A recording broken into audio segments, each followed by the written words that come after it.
Hello and welcome to the International Schools Podcast. I'm your co-host, John Mickton. Dan is traveling and not with us this time.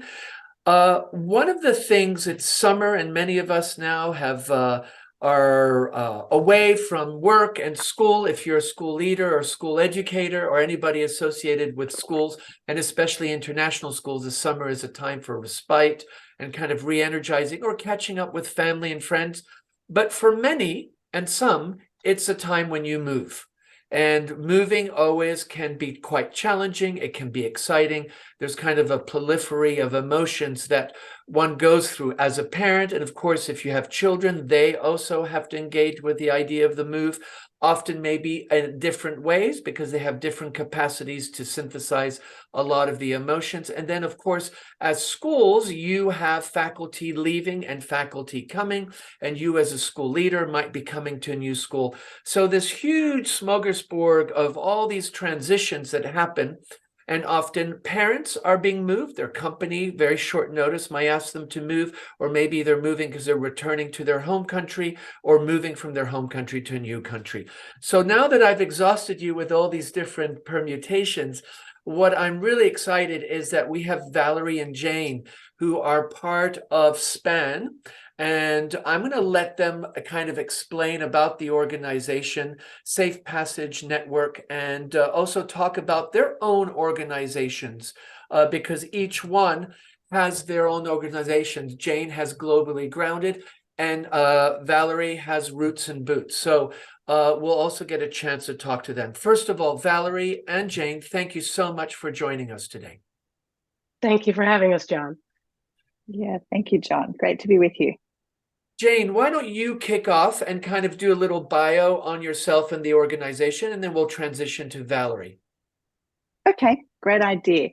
So my background is as a teacher, but now I'm an educational consultant and I specialize in student cross-cultural transitions.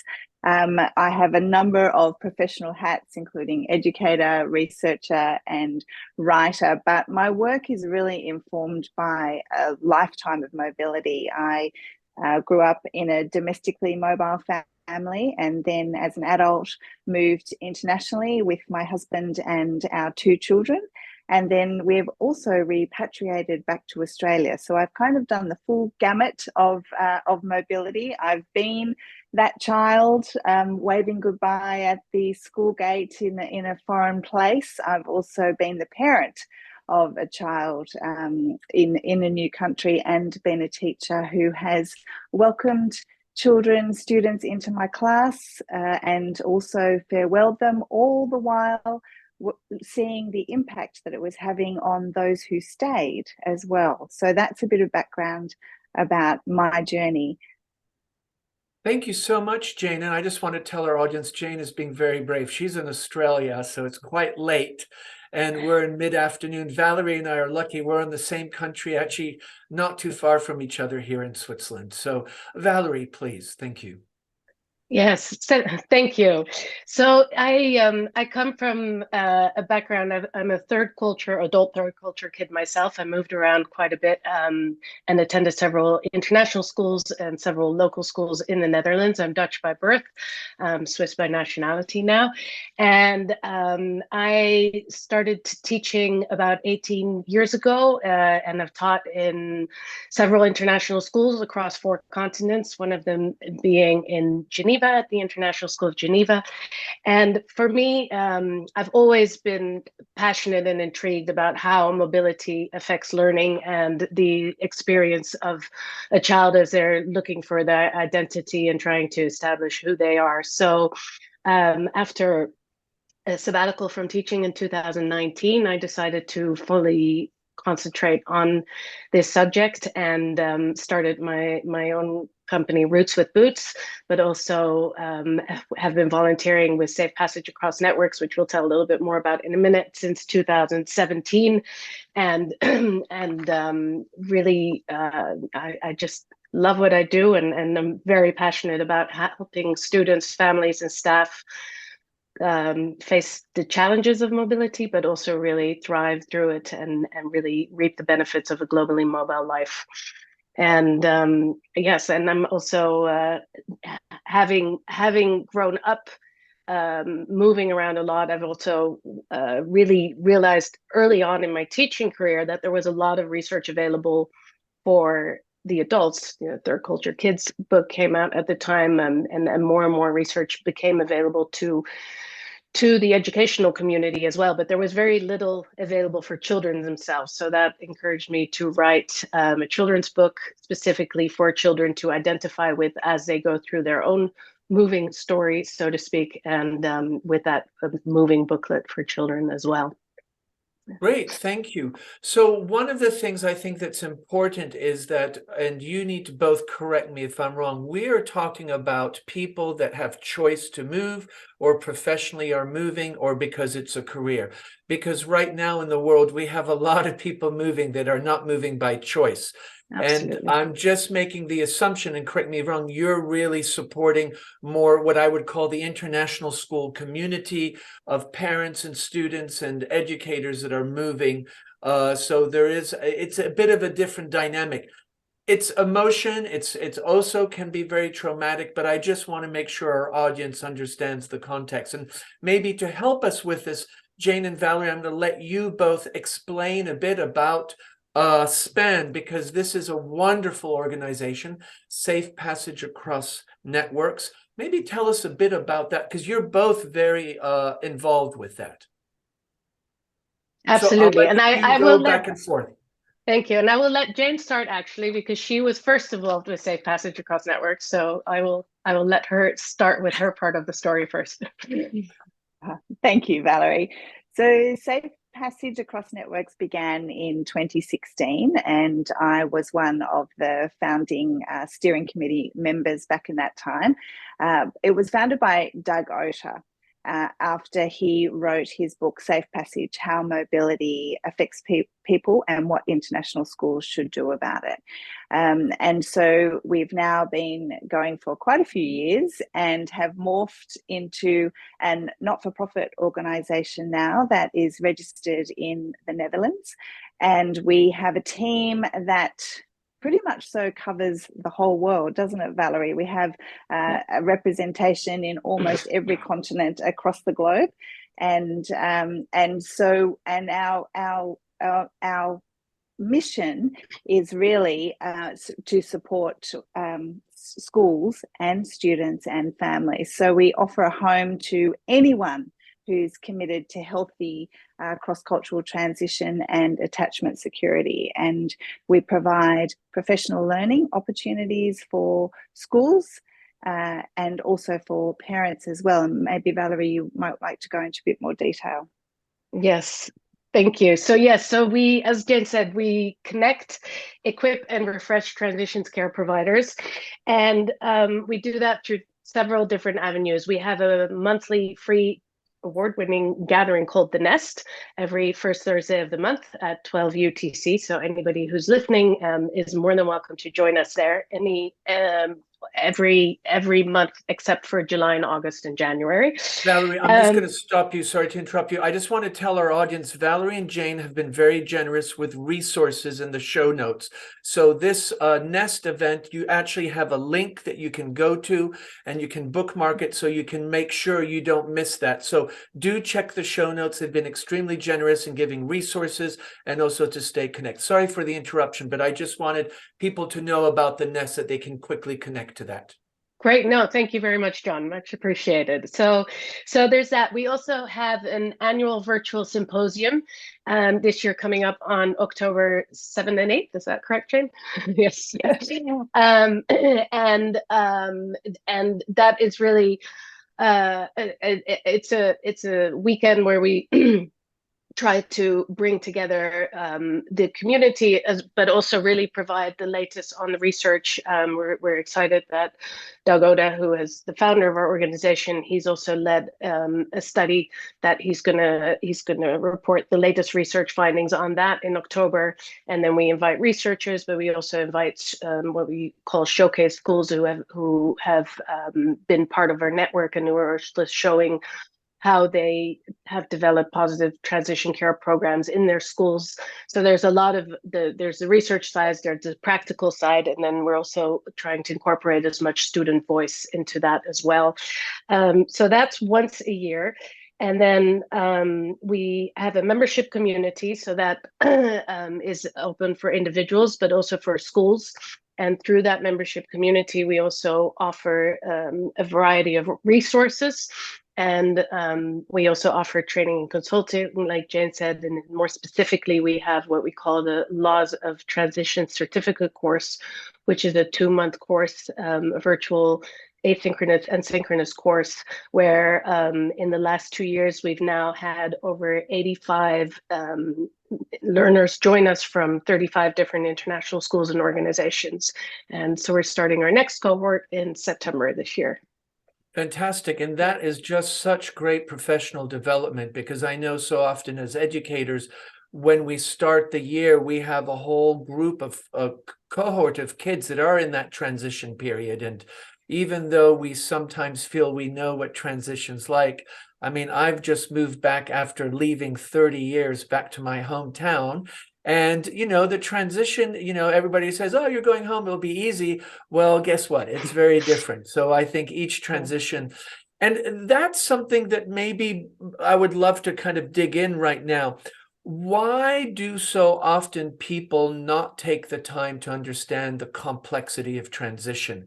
Because a lot of parents, and I will be one, you know, when you're in the midst of moving, you're getting the boxes organized, or you're getting your visas, all that logistics stuff, and your head's kind of in that space. And sometimes you might do it before or after, but not during. And maybe talk about a bit that journey. How does one manage that transition? And what are some things that we're forgetting? What don't we do well?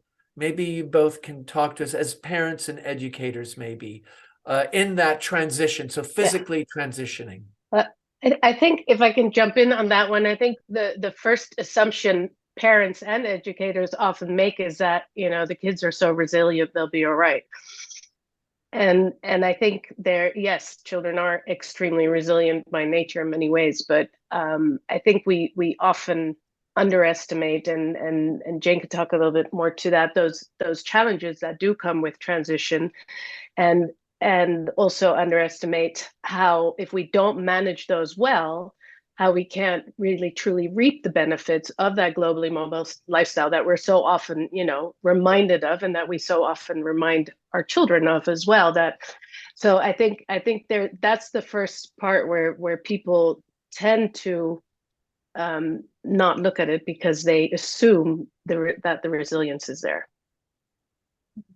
Yeah. Yes, I would agree. And I just wanted to go back quickly to your statement, John, about how moving back home has been challenging. You know that actually returning home is regarded as the hardest of all international moves, because of exactly the premise that everyone's told you, if you walk in the park, you've lived there before, how hard can it be? But I actually love Robin Pascoe's description of re-entry, and it helped me so much when we returned to Australia. She said it's like having contact lenses but in the wrong eyes. Everything's kind of almost right, but it's not quite right, you know. And excellent. So I think I think it's a really good metaphor, isn't it, to just describe it just can't be the same. So much has changed since the last time that you lived there. You as a human being have changed since the last time you lived there. And of course, if this is the case for students, in many cases, their passport might tell them that they live in a certain, or that they're from a certain country, but they may never have actually lived there before. So there's a lot of challenges around identity development for students who are returning home. But then equally, if you are moving to a new country, you know, saying goodbye to everything that's familiar is really hard. It is hard to say goodbye. And I'm reminded of our very wise bear, Winnie the Pooh, who says how lucky we are to have something that makes saying goodbye so hard. And it's true.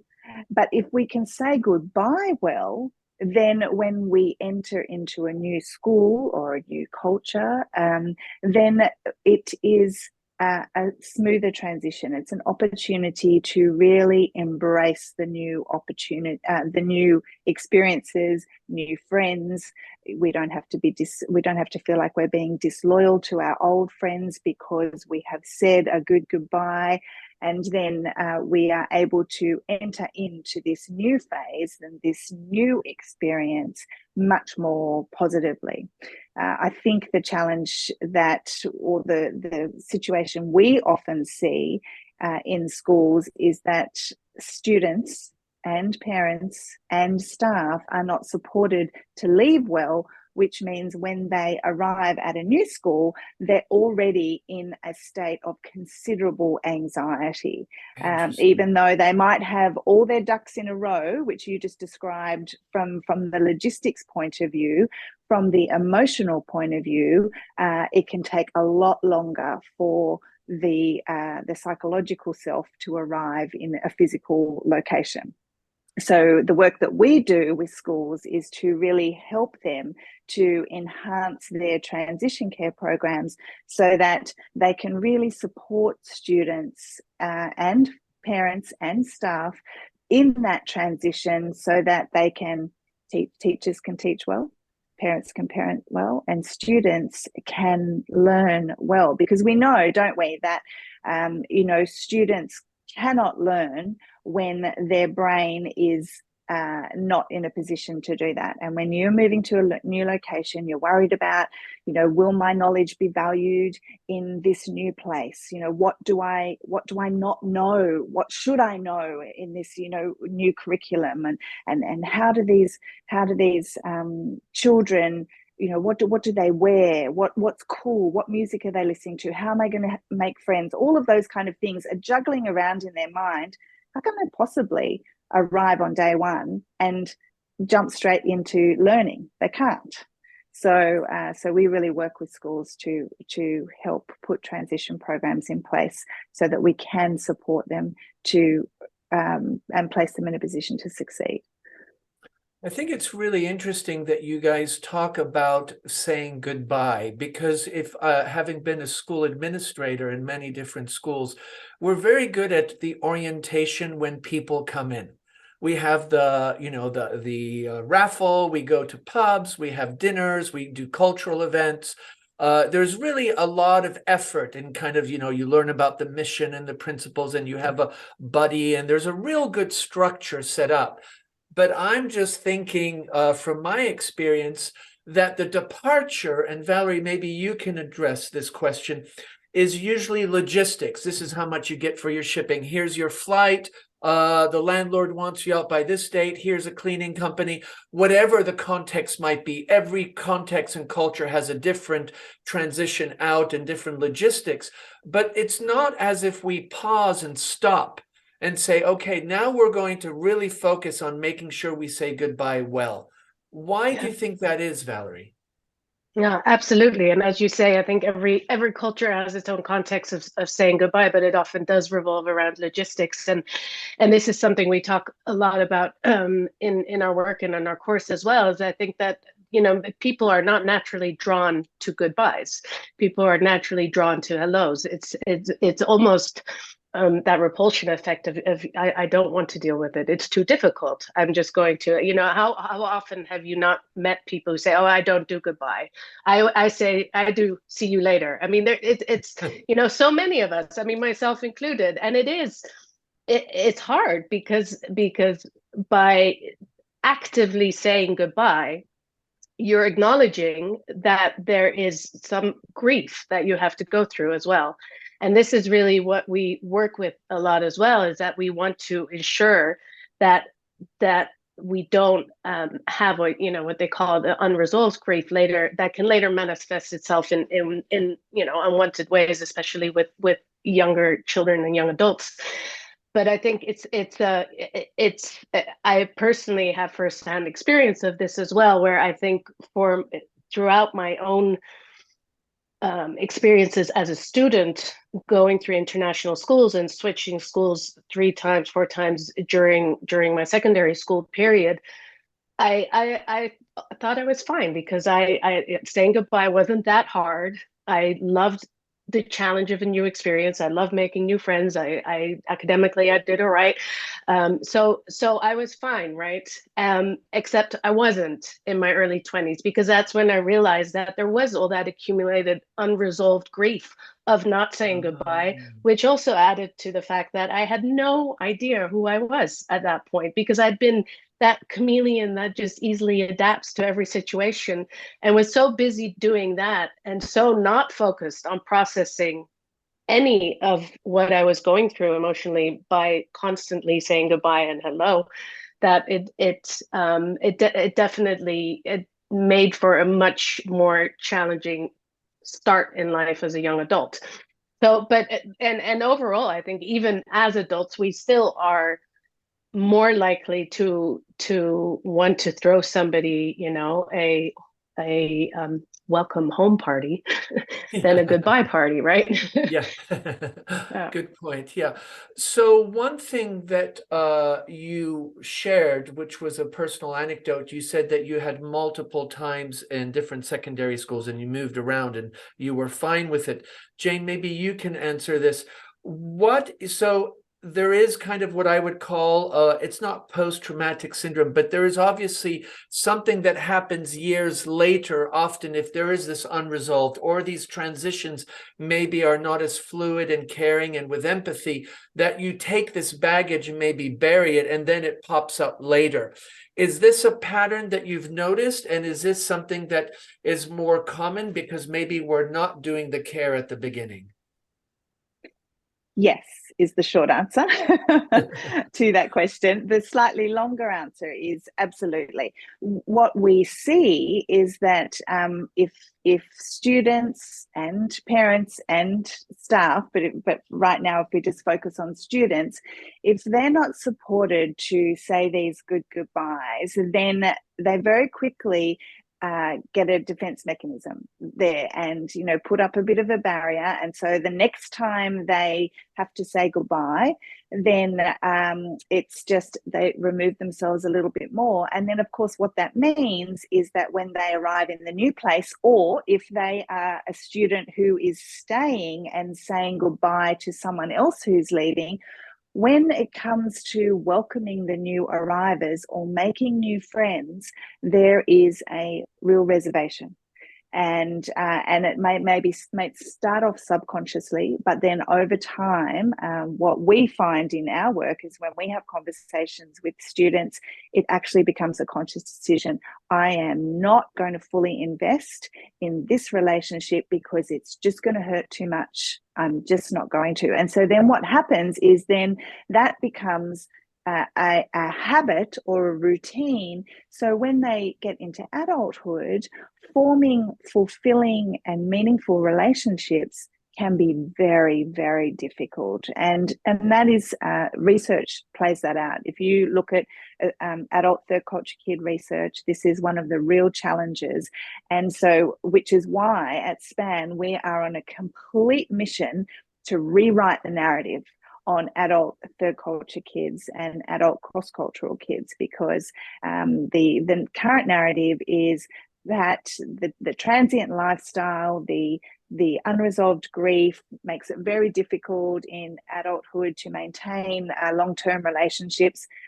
Well, we believe, and our research also tends to show, is that if we can manage transition, that is, equip our students with the skills to navigate transitions in any context in life, not just moving across cultures or moving schools, but any of our transitions in life, then that sets them up to have meaningful relationships, meaningful long-term relationships, to be very successful in their learning, and to really fulfill that mandate that everyone talks about when we talk about cross-cultural kids and kids from international schools, to be those global citizens that can create that bridge between worlds.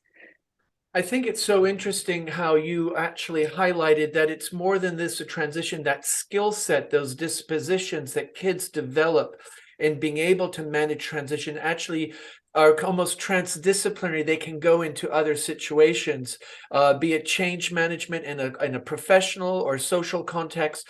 And then I think it's so powerful, your statement is, if we equip these students with these dispositions, then this idea of global citizenship is even amplified much stronger.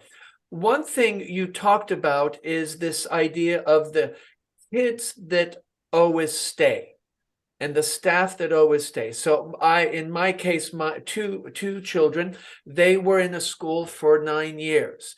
There was a lot of transition.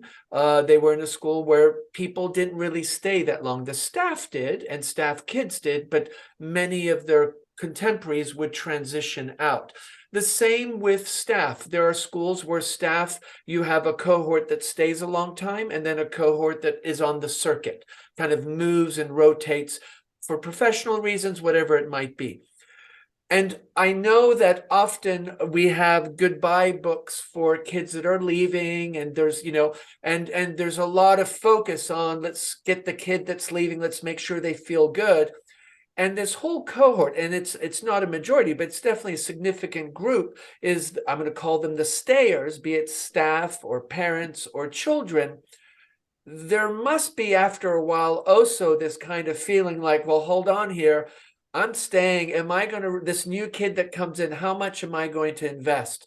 And how do we juggle that, Valerie? That the stayers, and it's a terrible label, but I just can't think of anything right now. No, yeah, actually, we do refer to them as the stayers in our work. Okay, good. We have the arrivers and the stayers and the leavers, and the stayers is absolutely the group that is the least thought of in every aspect, when it comes to the students, when it comes to the staff, when it comes to the parents as well. When you think about the PTA people, and I mean, they definitely.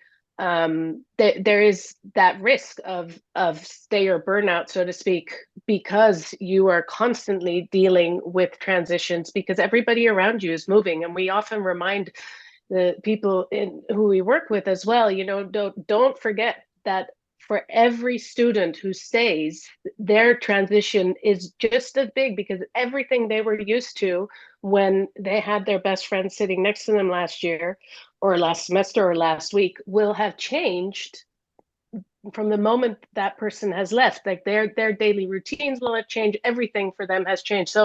So it's that we work a lot around how can you recognize the stayers, how can you ensure that they feel validated in their experience of staying, how can you ensure that they are offered ways as well to stay engaged with the school in a way that they want to welcome the arrivers, and where they want to ensure that the leavers have a good departure, but you cannot leave them out in that process. And Jane, maybe you want to speak to some of the experiences we've had looking at the way the learners in our cohorts have dealt with that as well.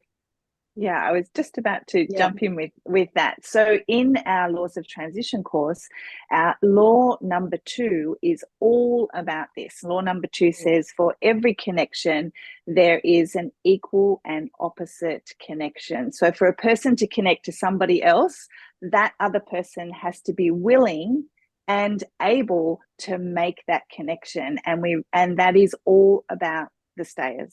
And so we actually spend a whole module diving into this. So it's great that you've brought this up, John, because it is such an important area. And in 2020, Ellen Mahoney and I conducted some research around where we were looking at the landscape of transition care across international schools.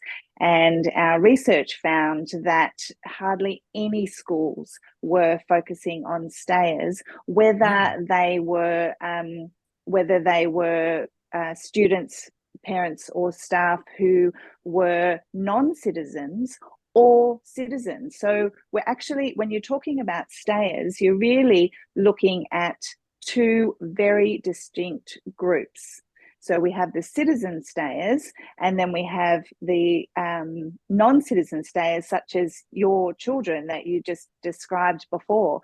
So and their experiences of staying are very different. And I'm reminded of my own experience when I arrived at an international school.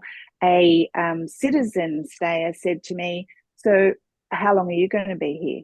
That was the first question they asked me. And I said, "Oh, look, we don't have a fixed time here." "Oh, so you might stay longer than 3 years?"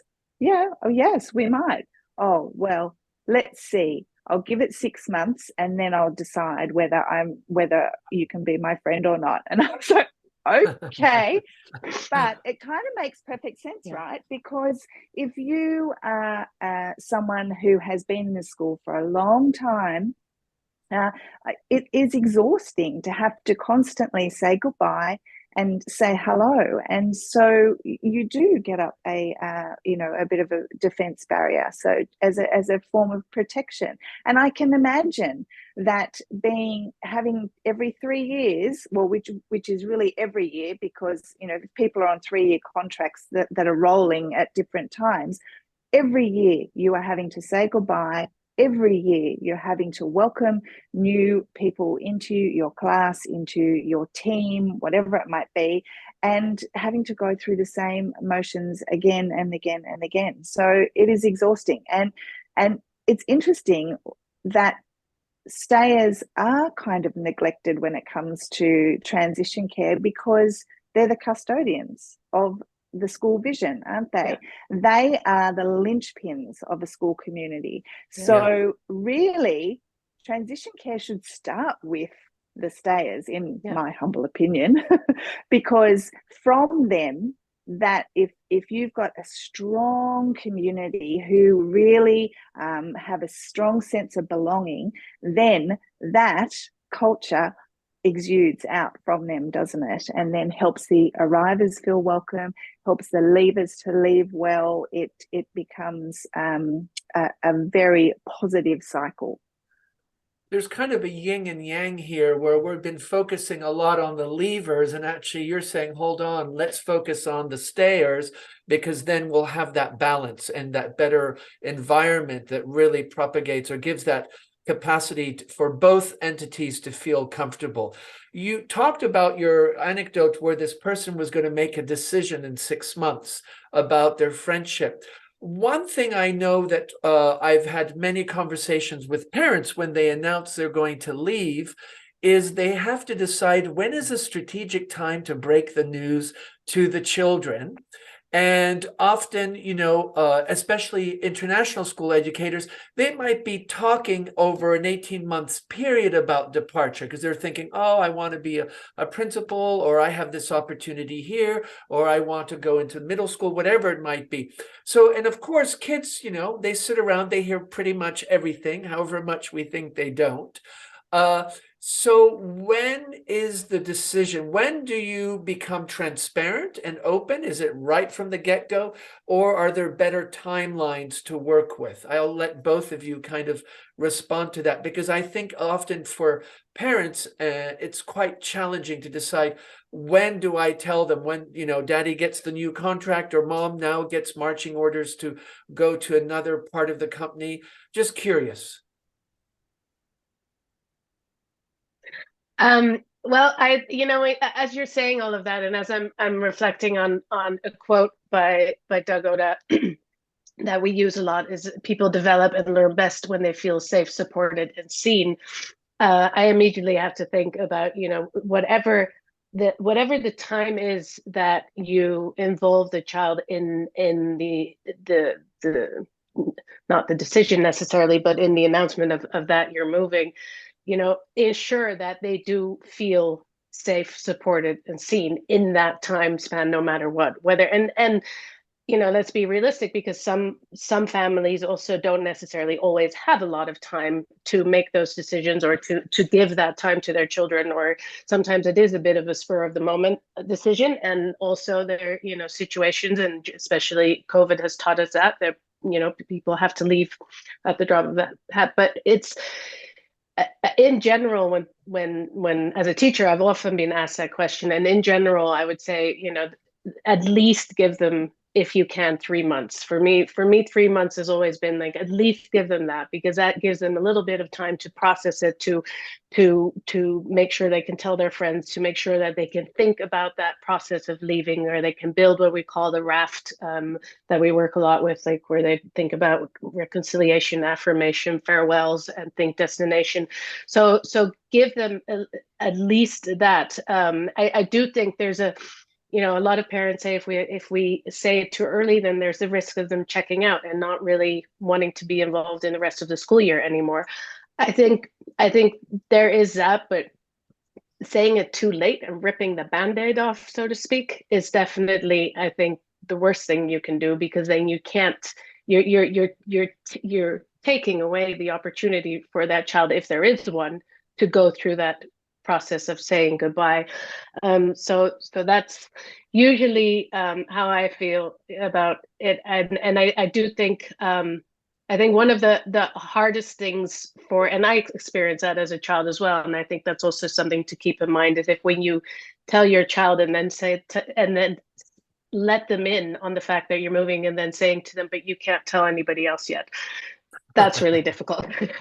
Like, make sure that when you're ready to tell them, that they can run to their best friend and talk about it. That's a good point. Yeah. Jane, some thoughts? Yeah. Yes, and so I feel that this is a golden opportunity for schools. So the longer, this whole process of saying goodbye can be supported so well, and even if it is 18 months, that it is a real opportunity for schools to gather around students and bring them along that journey, prime them with the skills they need to say goodbye well, to think about the next place, and plan that farewell, and plan that arrival, plan what they'd like their life to look like, and make connections in the new place as well. There's an absolute golden opportunity for schools to help them transition well. And we see this with particularly with students of staff, because that whole period of hiring is now so long. It really starts 12 months before you start in the new location. So this is particularly important for staff and for their children in that process as well. And you mentioned before that staff often stay in places for a long time, so they're very invested in the school. So to make that move, the length of time should be really nurtured. It should be a time of nurture, and just really using it to the full advantage. But as Valerie said, on the flip side, of course, there are times when there is no opportunity for good goodbyes. But thank goodness now we have technology, and COVID really brought this to the fore, as Valerie mentioned, where we are able to facilitate good goodbyes even if we can't do it in person. It's not quite the same, but it is possible, and so that is something that has been very positive in that whole process. Yeah, no, I think you bring up a good point about how the technology has really allowed us to make these connections and continue these connections. And I know that a lot of students, because they're more versatile, they're comfortable, and Zoom is kind of like Netflix. It's just part of our lives, or whatever. So I think there's much more ease. And there are those, I look at my own children, some of the connections that they have kept over the years that are still virtual. They can be quite powerful and quite rich. One of the things you talk about is transitioning well.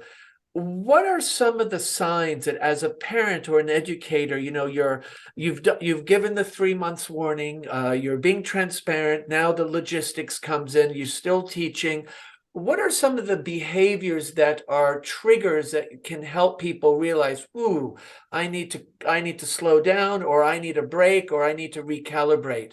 Have you seen certain patterns of behaviors that might not be explicit, but might be signs that maybe somebody is not actually dealing with it as well as they think they are? Is that with children and adults? I'm just, for caregivers and for teachers, what might be some things that if they notice, that might be a way to say, okay, I need to really spend more time supporting that person? Oh, Valerie, can I tell my story about my student? I have the perfect example of this. I had a student, a grade 4 student, so 9, 10 years old, come into my classroom one day in floods of tears. And I was like, I'm going to use a pseudonym here, Nathan, what's happened? And he said, Dad told us last night that we're leaving. And I said, oh, I'm so sorry to hear that.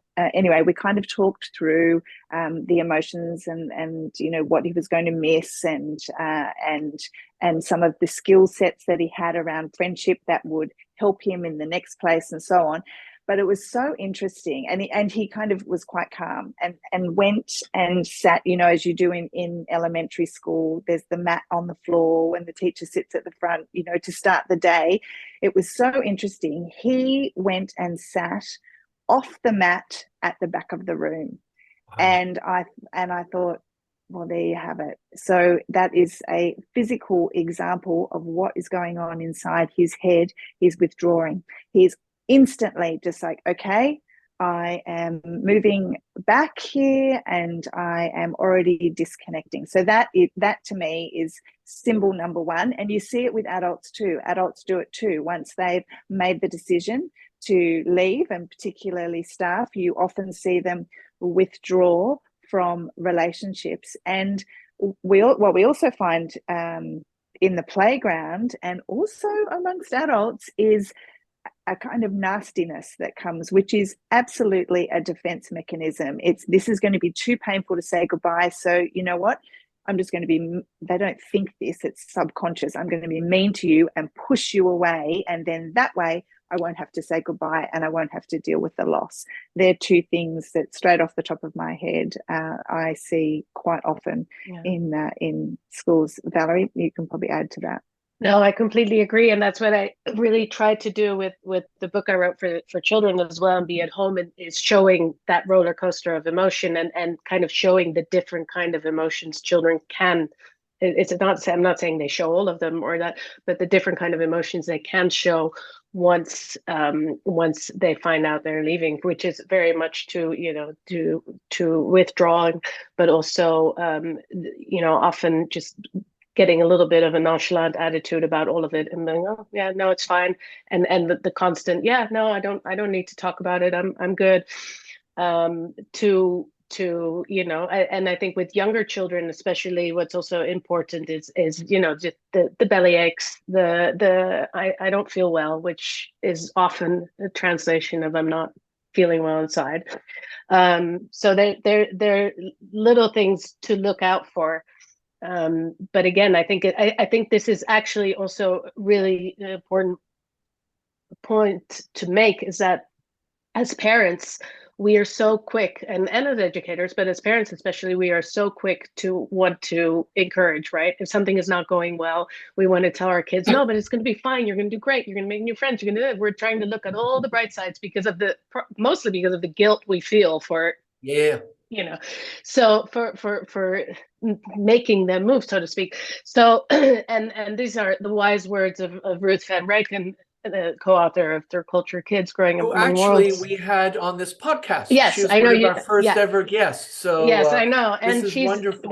We have the privilege of having her as vice chair on our governing board. So we do enjoy spending time speaking to Ruth, and she has so many nuggets of wisdom. But one of them that she taught me early on was comfort before encouragement. Always comfort. Let the child go through the emotions. Let them be angry. Let them be excited. Let them be, let them go through all of those emotions, and don't judge those emotions, because they need to go through them, and they need to manage them. And then you have conversations about them, but certainly allow the space and time for those emotions.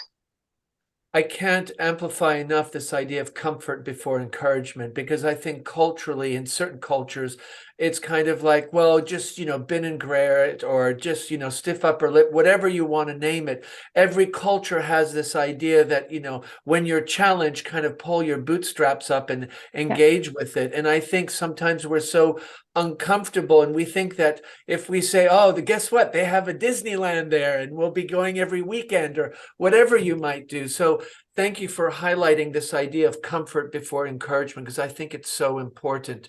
One of the things that both of you do, and I want to give some time, is you both have your own organization. So Jane, Globally Grounded, and Valérie, Roots and Boots. Maybe tell us a little bit each about your organization, because I think one of the things that I hope with this podcast is that people understand when you're going through this, there are organizations, and SPAN is a phenomenal organization. I think anybody that's thinking of moving should immediately go to the website and engage with the different opportunities that you provide, which are virtual, and it's very flexible to go. But also talk about each of your organizations. So Valérie, tell us a little about Roots and Boots, and then we'll come to Jane about Globally Grounded. Well, Roots with Boots really grew out of the pandemic a little bit as well. But for me, it was really where I wanted to look at how I could provide services for families who are going through transition, to help ensure that their children still feel like they have roots, even though they're moving, and even though that, but really it's very much with the thought of how they can build that identity and that sense of belonging, especially to themselves, as they are growing up as a cross-cultural child. So yes, and much of the consulting work that I've done through that has definitely been for families and also organizations and schools, on how to what it means to be a cross-cultural child, and how to manage transitions well. But Jane can talk a little bit more about Globally Grounded, and then Jane, feel free to tell a little bit more the story of how we work together for the Safe Passage as well. Okay. All right. Thank you, Valérie. So Globally Grounded was founded out of a conversation I had with colleagues at an international school I was teaching at in Singapore. I had been working with my elementary class, and I had noticed blockages in some of my students' learning. And having been in education for 20 plus years, at that time, I knew that it wasn't cognitive. I knew it wasn't behavioral. But as I came alongside these students and to understand their stories, I realized there was one common denominator, which was mobility. All of these students had moved across cultures. And so I went to my colleagues in the staff room, many of whom had been teaching in international schools for way longer than I had. And I said to them, is this a thing that, mobility might impact kids' ability to learn? And they all kind of looked at me blankly and said, I've never really thought about it before. And so at that stage, I'd just finished my Master's of Education. So I was kind of in, okay, where's the research mode? And so I went in search of research and found quite a bit, actually, particularly John had his research around what actually works to bring about learning. But if you scroll down his list, right down the very bottom is what is detrimental to learning. And guess what? Mobility is there as one of the 5 factors most detrimental to learning. And then there's other research that supported that. So I went back to my colleagues and I said, look, this is a thing. And they said, oh, well, that's interesting. And so then I thought, okay, well, right, so this is the thing. I need to help these students. So I began just experimenting in my classroom with different activities to really promote that discussion that we've been talking about before, and getting some self-reflection happening. And oh my gosh, the results were really quite amazing over the course of about 6 months, but then throughout the full year. And so I went back to my colleagues in the staff room, and I said, look, I've just been trying this and it seems to be working. And, you know, what started as that brief conversation quickly turned to, you need to educate us about this. And then as I was talking to the parents of these students, they were saying the same thing. So that quickly turned to me providing workshops, and then it got to the point where I decided to leave the classroom and begin my own consultancy. And ta-da, Globally Grounded was formed at that point in time. And so I did that in Singapore, and then we repatriated back to Australia. And there are not, I don't know if you know this, but there aren't very many international schools in Australia. I have a friend that's a director of one in Perth. Ah, there you go. Fantastic. Excellent. Maybe I can get that person's details later. Yes, it's John. Western International School of Australia. Yeah, she just moved there from, she was in Madagascar before. Oh, great. Excellent.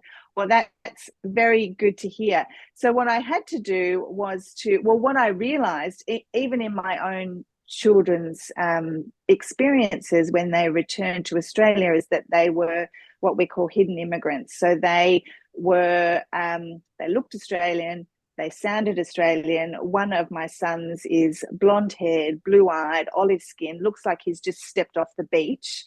And the teachers all assumed that they had been educated at the local school down the road. They didn't even know where Australia's capital city was. They might have known the name, possibly, but they wouldn't have known where. They definitely didn't know where it was, but they could have told you all about the British occupation in Singapore, for example. They were all over that. So I was invited into the school to talk to them about cross-cultural kids and third cultural kids. They were also a boarding school, and that led to a lot of conversations and then consultancy to really help them to put transition care programs in place for their cross-cultural students, their international students, their third culture kids, and those who were returning home. And so then that has spread where I've been working with the Australian Boarding School Association here. And so I consult to domestic schools here because there aren't very many international schools, as I mentioned, and I help schools to really look at their cultural responsiveness and also put those mechanisms in place to support the students and particularly to equip staff in their knowledge and understanding as to what is going on inside the heads and hearts of these students as they transition into the local schools here. And I think your point's an important one about focusing on staff, because so many staff are third culture kids or transitioned, and they think, well, I've done it, so I know it, you know? And I think we're very likely, I mean, I will talk for myself, is I've transitioned a lot, but no way am I an expert, because very likely have not done it always very well or managed it, you know? So I think the idea of having your roots and boots and globally grounded as resources is just really such a rich opportunity. One question I have, what do you both feel about going back to where you came from to visit old friends and old locations? So in other words, let's just pick, you were in Japan and then you moved to Guatemala, and then you decide, we're going to go back to Japan for a holiday. We're going to go to the old school. We're going to go to the old places, old neighbors, and meet again. What is your feeling about, is that something that should be done? Is that more how you feel?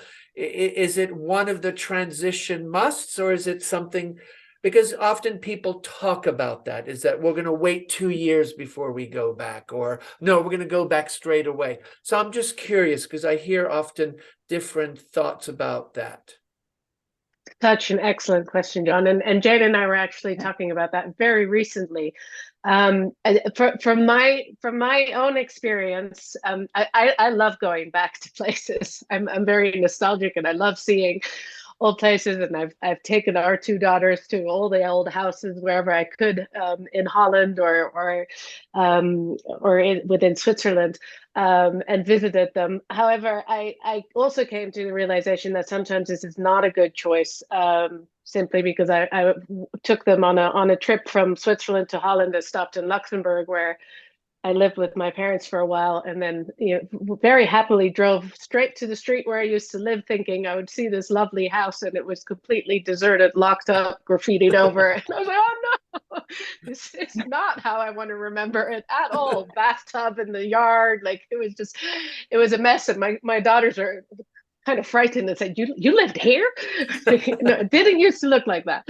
But so there are but I think, more to your point, like, do we go back? With our children, do we rekindle connections? Do we, visit the old school? All of those things. I think it's a very personal choice, and I do think from students that I've seen do it, and friends of my daughters and my own daughters doing it, I think there is a lot of value in it if it's possible. I do think, again, that as a parent in that situation, you do need to be mindful of whatever emotions may or may not surface, and that you talk through those with them a little bit. I also think, and Jane can speak to that a little bit better, it's also very interested how the receiving end welcomes your visit, right, Jane? Like, maybe you want to talk about that a little bit more.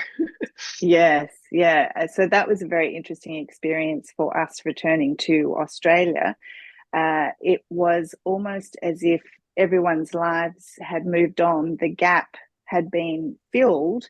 And so for us to, we thought we would be stepping back into those friendships, those social circles, those experiences, and found that there was no room. There's no room for us.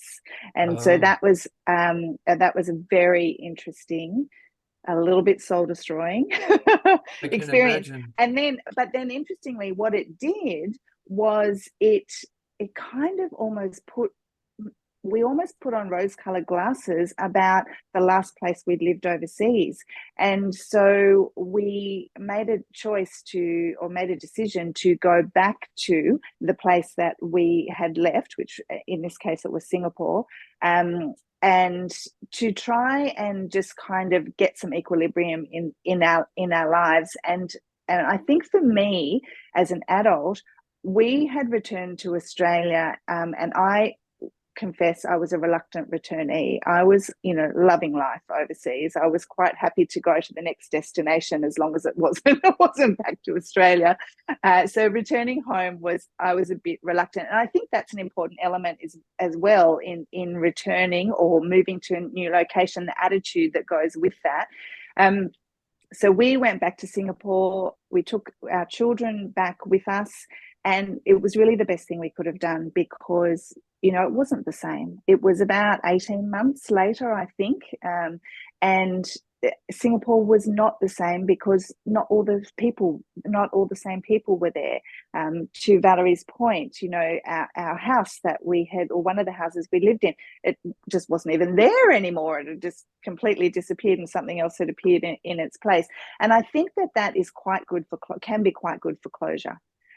Okay, that was a season in our life that was very positive, and certainly for our family, that particular season in Singapore was an incredibly positive, unifying time for our family.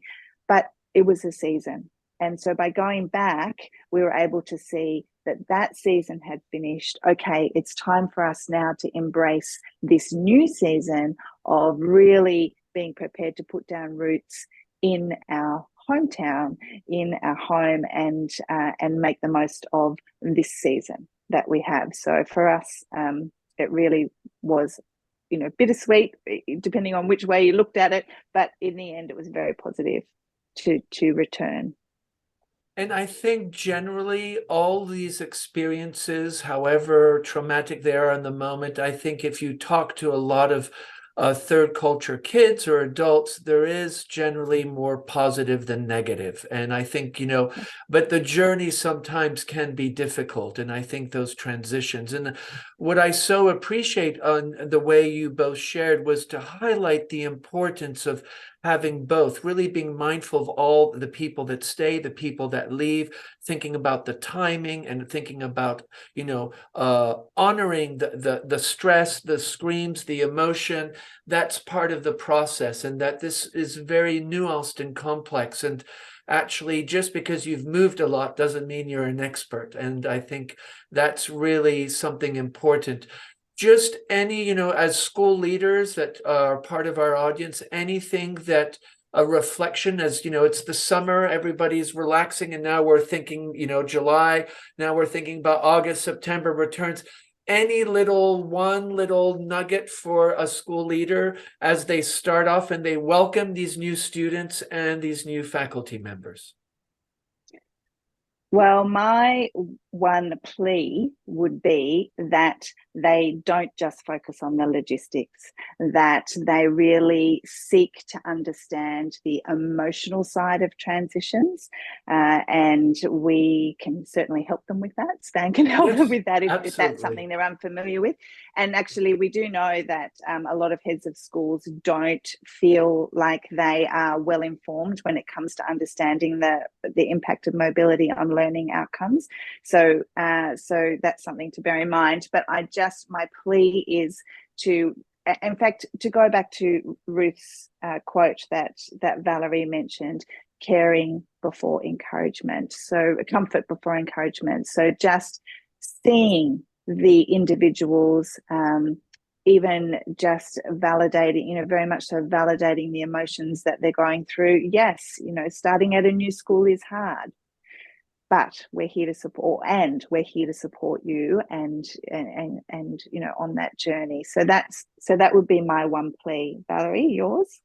Yes, no, I fully agree with you, Jane, and I think as many heads of schools are also leaning more into well-being at their schools, I think it's also so important to value the duty of care we have here, because as educators, it is really our responsibility to support our students in their transitions, and so that they can learn well, and so that they are enabled to become the best possible versions of themselves.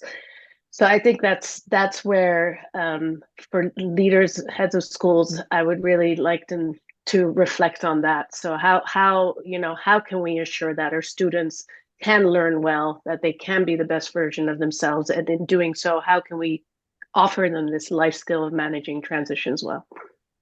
Well, thank you, both of you. And I just want to remind our listeners, Roots and Boots, Valérie has that organization, and Jane, Globally Grounded. And of course, they're both very intimately involved with SPAN, and highly recommend go to the show notes. They put their links, spend some time. There's just so much great stuff out there. And I know that if you're interested in finding out more, just reach out to Valérie and Jane, and I know they'll be happy to engage in a conversation. Both of you, thank you so much for your time and sharing your wisdom. This has just been great. As I told Ruth when I was talking to her, every time I have this conversation about transition, I go and sit down and just like stuff comes out of the head, realizing, oh, this has happened. So it's kind of free therapy. So thank you. But anyway, our thank you both. Yeah, our pleasure. Thank you so much, John. Yeah, real John. pleasure, and all the best. And just again to the audience, Roots and Boots and Globally Grounded, do spend some time looking at those resources. Thank you both. Have a lovely evening. Take care. Thank you, John. Thank you.